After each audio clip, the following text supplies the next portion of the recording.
Na Índia, seu habitat natural, os pavões fazem parte do menu de um dos caçadores mais ferozes da natureza, o tigre.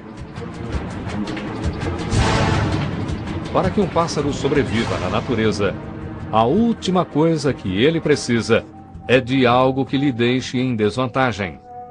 Uma cauda que o torne visível aos predadores e o torne lento para escapar. Para os criacionistas, isso é fácil de explicar. Deus os criou dessa forma. Mas para os evolucionistas, esse é um quebra-cabeça.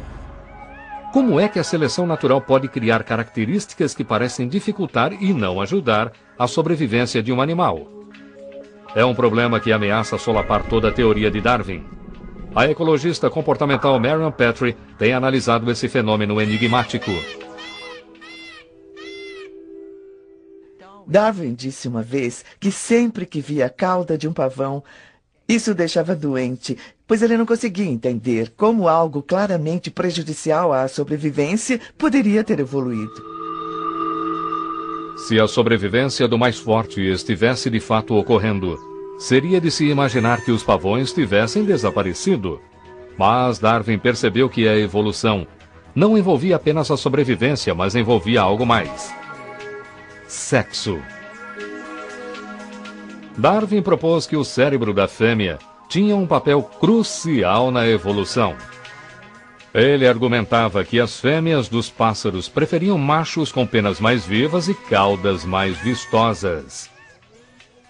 Como esses machos vistosos eram mais bem-sucedidos com as fêmeas, eles tinham mais filhotes. Durante muitas gerações, suas cores vivas se espalharam por toda a população, e gradualmente, pássaros de cores apagadas desapareceram. Durante mais de um século, ninguém verificou se isso era verdade, até que Petrie resolveu analisar o problema. Em uma fazenda de pavões em Norfolk, Inglaterra, ela resolveu descobrir se as pavoas realmente preferiam os pavões com caudas mais vistosas. Sua ferramenta de pesquisa? Uma tesoura. Para deixar alguns dos machos mais vistosos menos exorbitantes, ela cortou 20 das manchas em suas caudas. Durante a estação de acasalamento, Petrie e sua equipe observaram para ver se os pavões com a cauda cortada ou se seus rivais intactos faziam mais sucesso com as garotas. Nós registramos os acasalamentos bem-sucedidos de cada macho e descobrimos que os pavões com caudas mais atraentes, na verdade, se acasalavam mais. Petrie descobriu que um macho com uma cauda inteira tinha 2 vezes mais possibilidades de se acasalar do que o que tinha sua cauda cortada. Darwin estava certo. A escolha das fêmeas conduz à evolução de pássaros coloridos de caudas longas.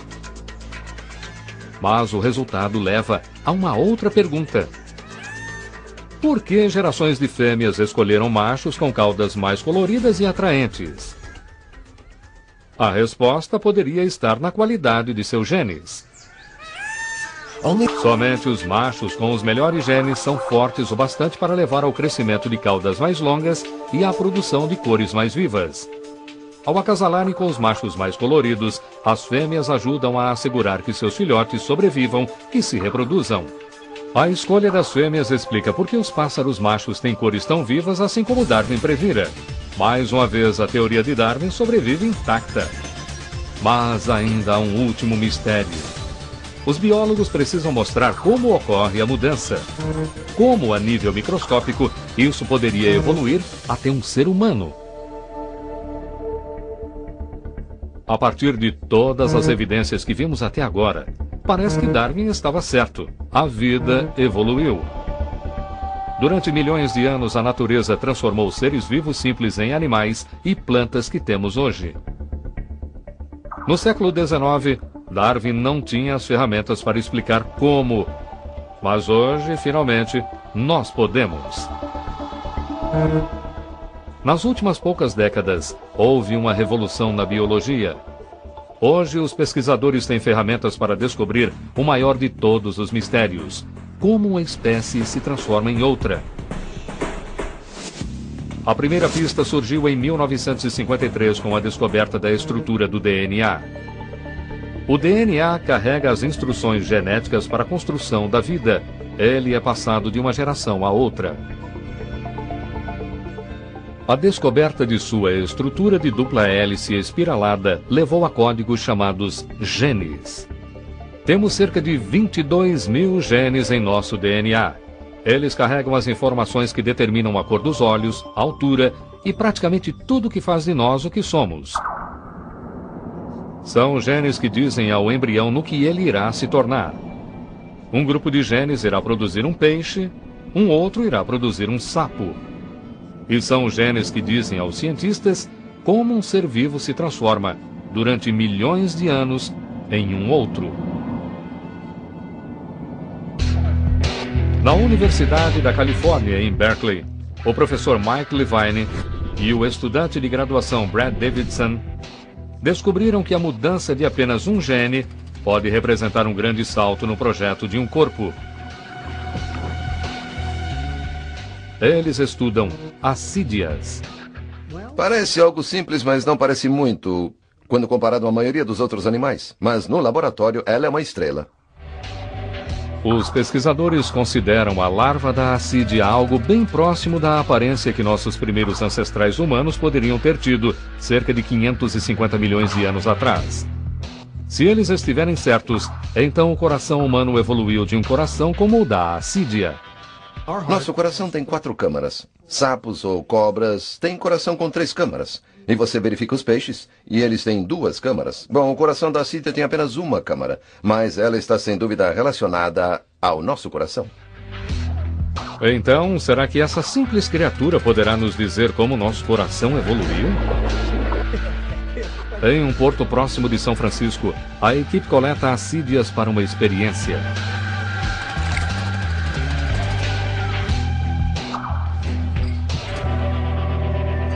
No laboratório, Davidson extrai e fertiliza seus óvulos.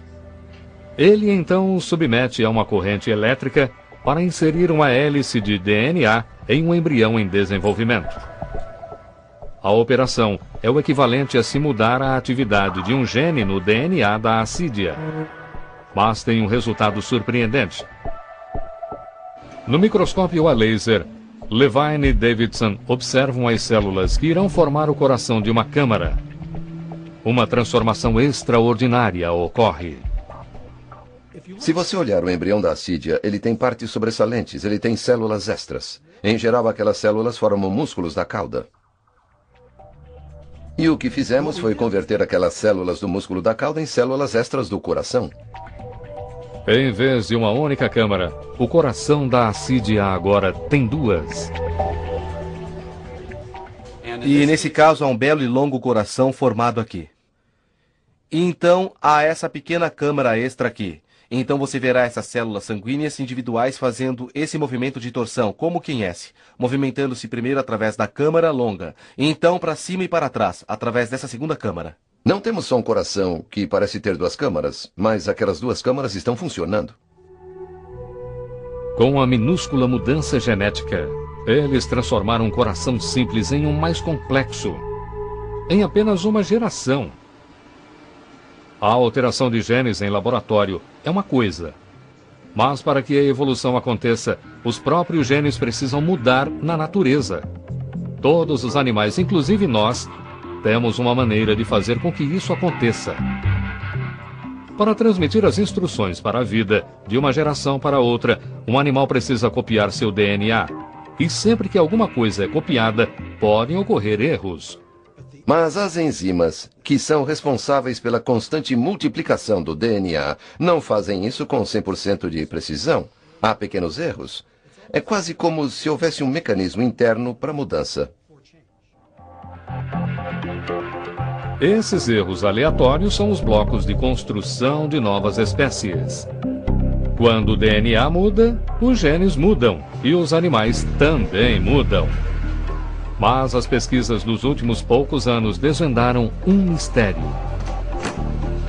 Quando os biólogos começaram a decodificar o DNA de plantas e animais nos anos 70, eles supunham que os genes de um animal seriam muito diferentes dos de outro. Eles estavam a ponto de ter uma surpresa.